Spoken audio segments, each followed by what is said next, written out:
Good evening all of you. Today we will discuss about the lesson Human Eye and Colorful World. మానవుని కన్ను రంగుల ప్రపంచం అనేటువంటి పాఠ్యాంశం గురించి ఈరోజు మనం తెలుసుకుందాం. అందులో ఫస్ట్ ముందుగా మనం తెలుసుకోవాల్సింది ఏమిటి అంటే least distinct of distinct vision, స్పష్ట దృష్టి కనిష్ట దూరము. అంటే సాధారణ మానవుడు కంటి ముందు ఎంత దూరంలో వస్తువు ఉన్నట్టయితే ఆ వస్తువుని స్పష్టంగా పూర్తిగా చూడగలడో ఆ దూరాన్ని మనం ఏమంటామంటే స్పష్ట దృష్టి కనిష్ట దూరము అంటాం. Least distance of distinct vision, అంతకంటే ఎక్కువ దూరంలో వస్తువు ఉన్నట్టయితే దాన్ని మనం స్పష్టంగా చూడలేము అని అర్థం. అలాగ సాధారణ ఆరోగ్యవంతమైనటువంటి మానవుని కన్ను యొక్క least distinct of distinct vision ఎంత అంటే 25 సెంటీమీటర్స్. చాలామంది మీద అనేక ప్రయోగాలు చేసి నిరూపించినటువంటి ఫలితం అన్నమాట అది. Least distance of distinct vision for a healthy human eye is 25 centimetres. Okay, అయితే ఇది అందరికీ ఒకే రకంగా ఉంటుందా? ఆల్ చిన్నపిల్లలకి, పెద్ద వయసులో ముసలి వాళ్ళకి, మిడిల్ ఏజ్డ్ వాళ్ళకి అందరికీ ఒకే విధంగా ఉంటుంది అంటే స్టేజ్ని బట్టి మారుతూ ఉంటుంది.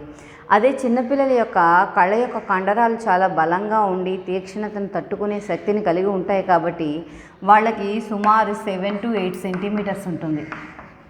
లీస్ట్ డిస్టింక్ట్ విజన్ అనేది సుమారు 5 సంవత్సరాల్లో పిల్లల్ని కనుక మనం తీసుకున్నట్లయితే వాళ్ళ యొక్క least distance of distinct vision ఎంత ఉంటుందంటే 7 to 8 సెంటీమీటర్స్ ఉంటుంది.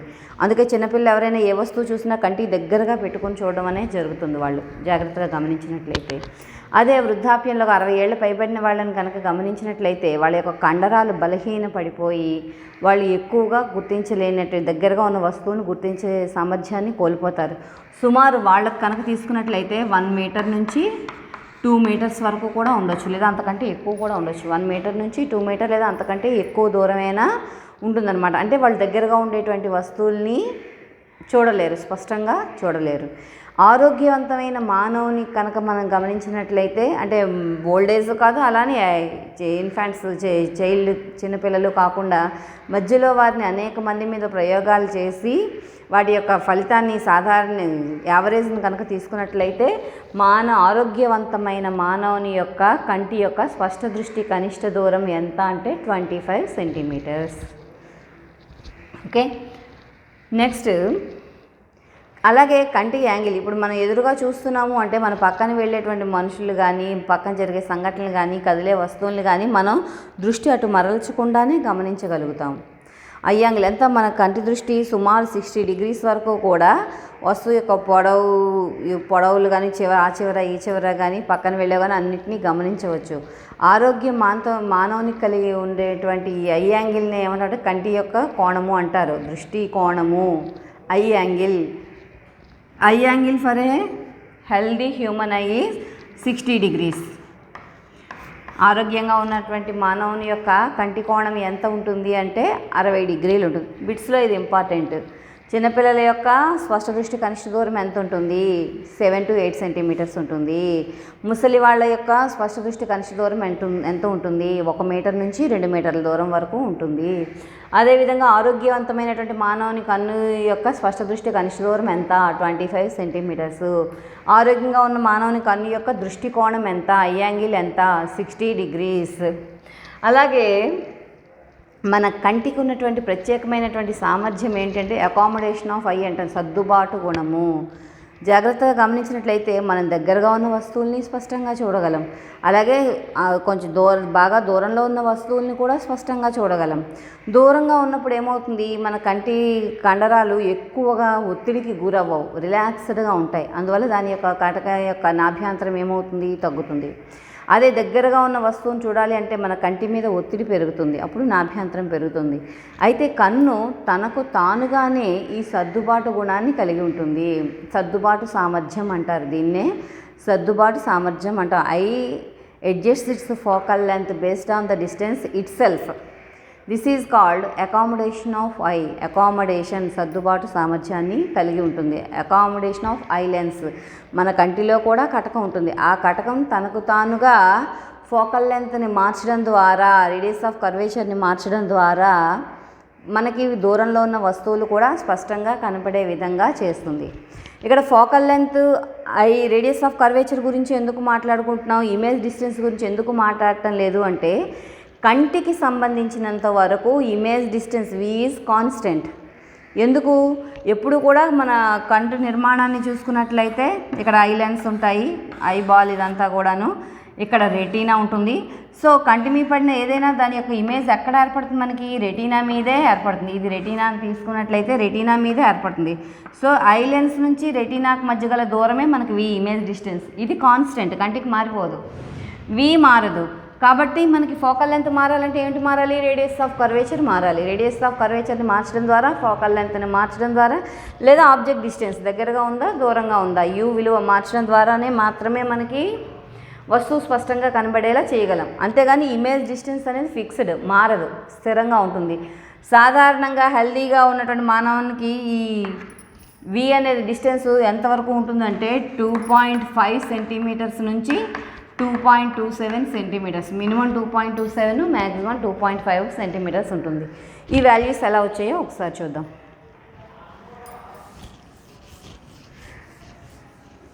ఎప్పుడూ కూడా కంటికి సంబంధించినంత వరకు ప్రతిబింబ దూరం స్థిరంగా ఉంటుంది. మారేవి ఏమిటి అంటే వస్తువు దూరం మారుతుంది, అలాగే నాభ్యంతరం మారుతూ ఉంటుంది. Object distance and focal length are changes, but the image distance is constant for a human I.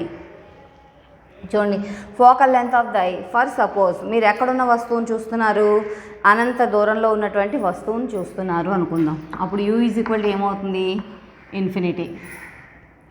We is equal to ఎంత అవుతుంది, జనరల్గా 2.5 సెంటీమీటర్స్ అని మనం చెప్పుకున్నాం కదా. యూ ఏమో ఇన్ఫినిటీ, వి ఎంత మనకి చెప్పుకున్నాం 2.5 సెంటీమీటర్స్. అనంత దూరంలో ఉన్నప్పుడు మనకి ఆబ్జెక్ట్ డిస్టెన్స్ మ్యాక్సిమం ఉంటుంది, దగ్గరగా ఉన్నప్పుడు మినిమం ఉంటుంది. అంటే ఫోకల్ లెంత్ ఇక్కడ మ్యాక్సిమం వస్తుంది అనమాట మనకి. V is equal to 2.5 centimetres. We already learn the lens formula. What is lens formula, 1/f is equal to 1/v minus 1/u. ఇక్కడ యూ వాల్యూ ఎప్పుడు కూడా మనకి కాన్వెక్స్ లెన్స్ అయినా కాన్కేవ్ లెన్స్ అయినా సరే కూడా మనకు మైనస్సే వస్తుంది. ఎందుకు, పోల్ నుంచి మనం మెజర్ చేస్తామని చెప్పుకున్నాం కదా, యూ వాల్యూ నెగిటివ్ వస్తుంది. కాబట్టి 1/f is equal to 1/v అంటే 1/2.5 centimetres minus of 1 minus infinity. 1/∞ 0, కానీ ఈ మైనస్ ప్లస్ అయిపోతుంది, ప్లస్ 0 అనమాట. కాబట్టి 1/f is equal to 1/2.5 centimetres. Therefore f is equal to ఎంత అవుతుంది మనకి 2.5 సెంటీమీటర్స్, అంతే కదా. 1/f 1/2.5 సెంటీమీటర్స్ అయితే f is equal to 2.5 centimetres. This is called f maximum.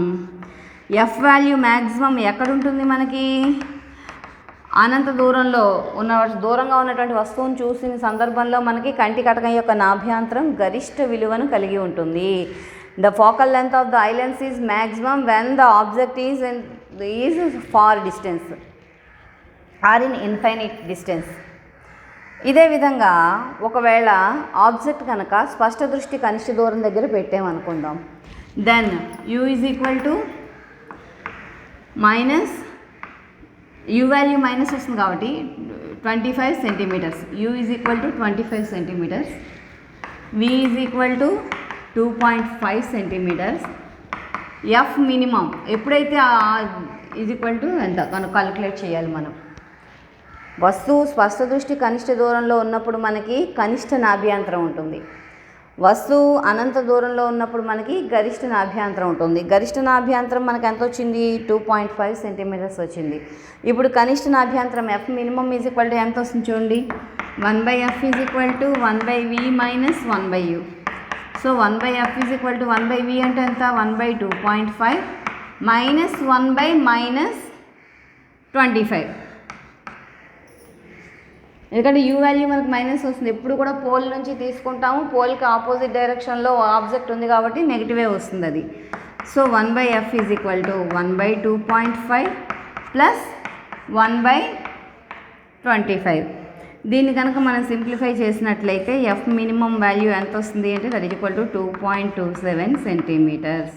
So focal length యొక్క రేంజ్ ఎంత అంటే మన కన్ను సర్దుబాటు చేసుకునే సామర్థ్యం దేనికి మధ్యలో ఉంటుంది.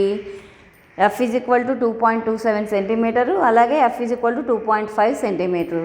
ఒకవేళ దృష్టి దోషం ఉన్నా సరే కూడా మన కంటి నాభ్యంతరం ఎప్పుడు కూడా 2.5 కంటే తక్కువ కానీ లేదా 2.27 కంటే ఎక్కువ కానీ ఉండడం జరుగుతుంది. ఎప్పుడు కూడా కంటి కటక నాభ్యంతరం ఈ యొక్క ఎఫ్ మినిమం 2.27 మ్యాక్సిమం 2.5 వీటి మధ్యలోనే ఉంటుంది.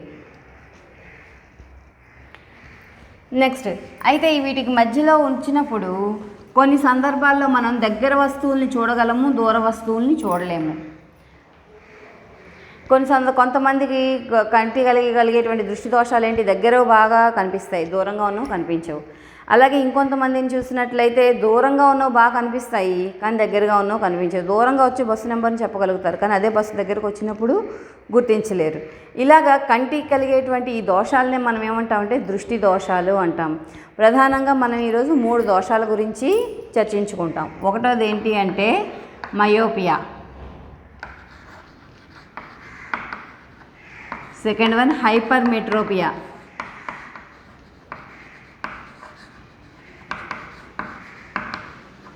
Third one presbyopia.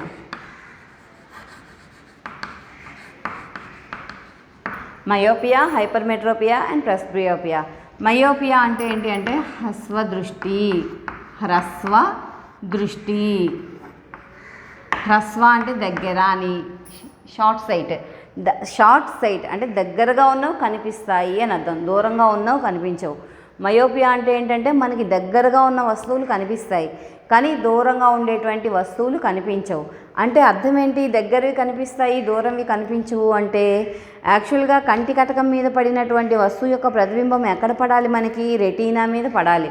కానీ రెటీనా కంటే ముందే పడిపోతున్నది, అందువల్ల దగ్గరవి కనిపిస్తున్నాయి కానీ దూరం వస్తువులు మనకి కనిపించవు.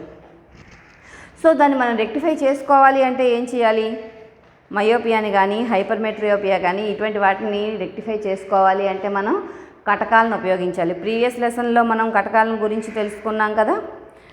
అయితే మయోపియాని రెక్టిఫై చేయడం కోసం మనం ఉపయోగించేటువంటి కటకం ఏమిటి అంటే ద్విపుటాకార కటకము.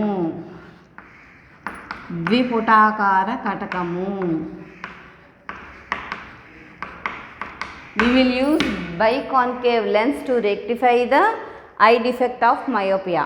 మయోపియాని మనం రెక్టిఫై చేసుకోవడం కోసం ఉపయోగించేటువంటి కటకం ఏంటంటే బైకాన్కేవ్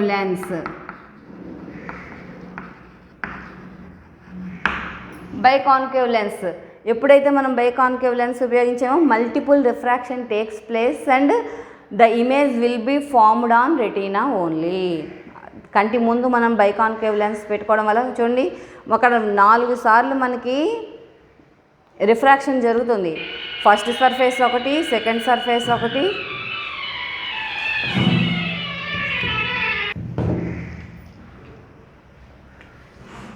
బైకాన్వెక్స్ లెన్స్ అన్నప్పుడు చూడండి మన కంటి కటకను బైకాన్కేవ్ లెన్స్లా పనిచేస్తుంది. దాని ముందు మనం బైకాన్వెక్స్ లెన్స్ పెడుతున్నాం. అందువల్ల ఏంటి ఇక్కడ ఒక రిఫ్రాక్షన్, ఇక్కడ ఒక రిఫ్రాక్షన్, ఇక్కడ ఒక రిఫ్రాక్షన్, ఇక్కడ ఒక రిఫ్రాక్షన్ అయ్యి రెటీనా మీద ఇమేజ్ ఏర్పడే విధంగా ఏర్పాటు చేయబడుతుంది. అది మన కంటి యొక్క పవర్ మీద డిపెండ్ అయి ఉంటుంది. పవర్ ఆఫ్ లెన్స్ గురించి నెక్స్ట్ తెలుసుకుంటాం. ఓకేనా. సో ఇలా multiple refraction takes place and the biconcave lens rectifies the eye defect of myopia. In the same way ఇదే రకంగా హైపర్మెట్రోపియా, దీన్నే మనం ఏమంటాము అంటే దీర్ఘదృష్టి.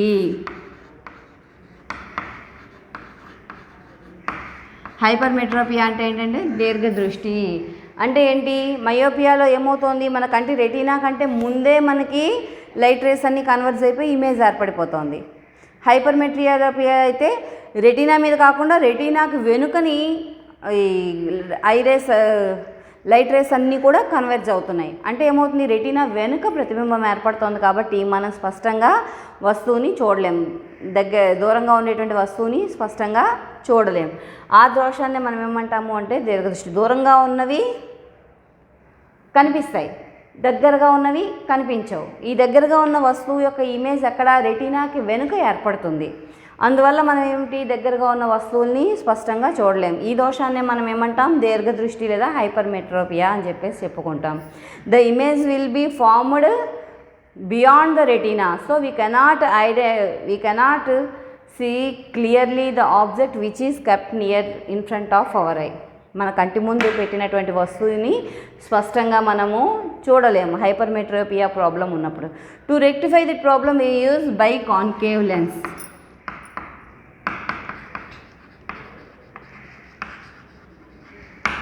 ద్వికుంభాకార కటకము.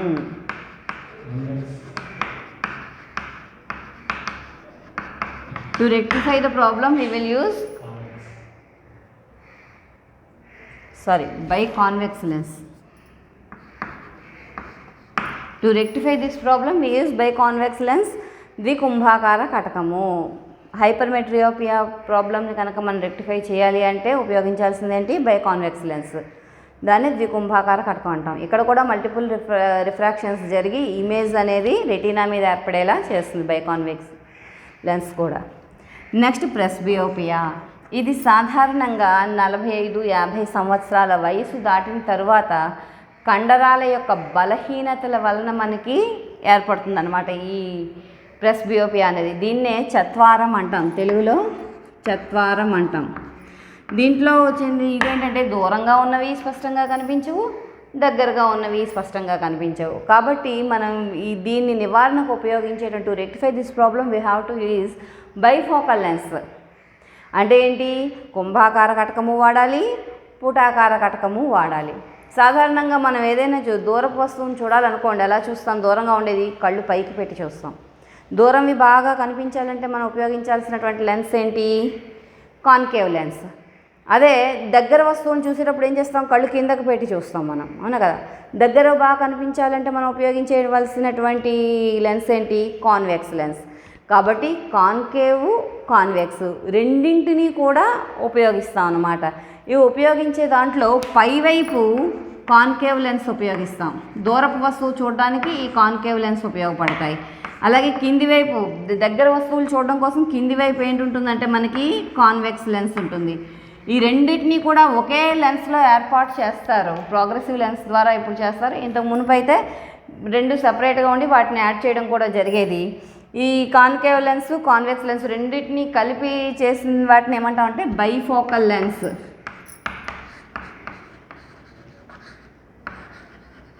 ద్వినాభీయ కటకాలు అంటాం.